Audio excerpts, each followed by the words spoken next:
Bonjour à tous, et aujourd'hui nous voilà sur une petite vidéo, une petite pastille en rapport avec ma dernière biographie sur Napoléon Ier.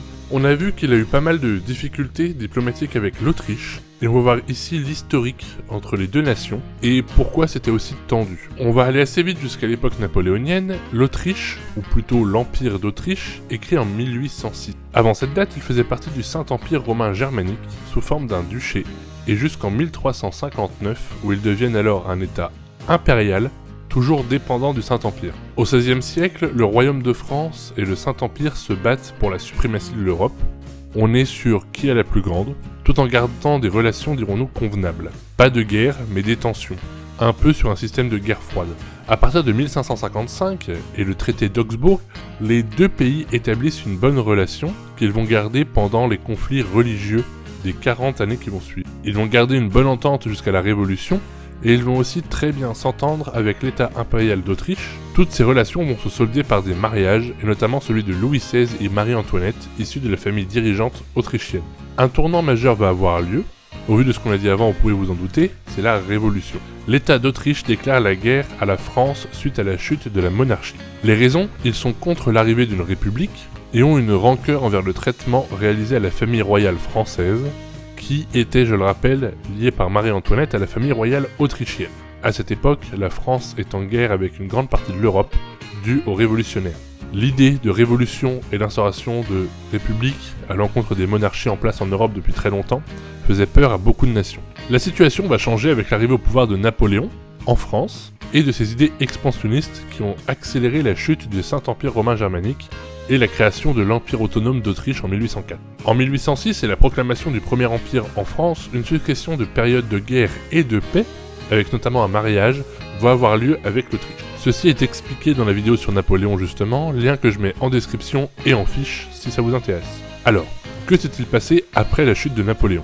L'Empire d'Autriche a existé jusqu'en 1867, avant de fusionner avec leur voisin hongrois et devenant l'Empire austro-hongrois.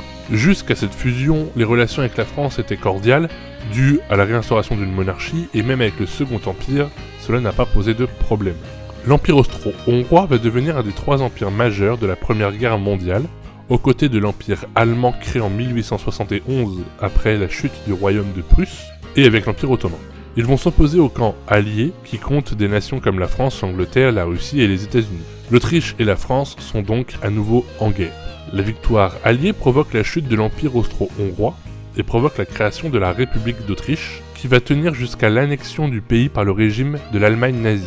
Et on voit alors un nouveau changement dans la gouvernance de ce pays qui, depuis le début du 19e, ne trouve aucune stabilité et ils perdent de plus en plus leur statut de puissance d'Europe.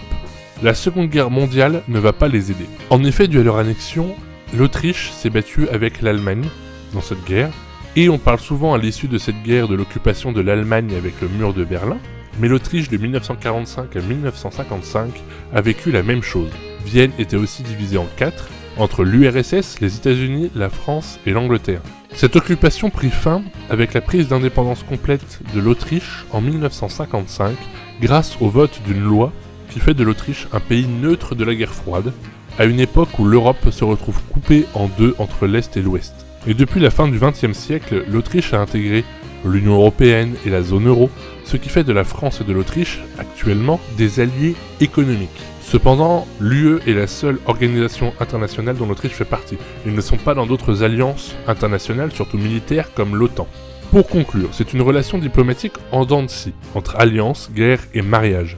Aujourd'hui, il est peu probable que la période de paix soit interrompue au vu de la géopolitique actuelle en Europe, puisque aucun incident n'a été à déplorer entre les deux parties depuis la Seconde Guerre mondiale. J'espère que cette pastille, cette parenthèse vous a plu, et je vous dis à la semaine prochaine pour une nouvelle vidéo. Portez-vous bien.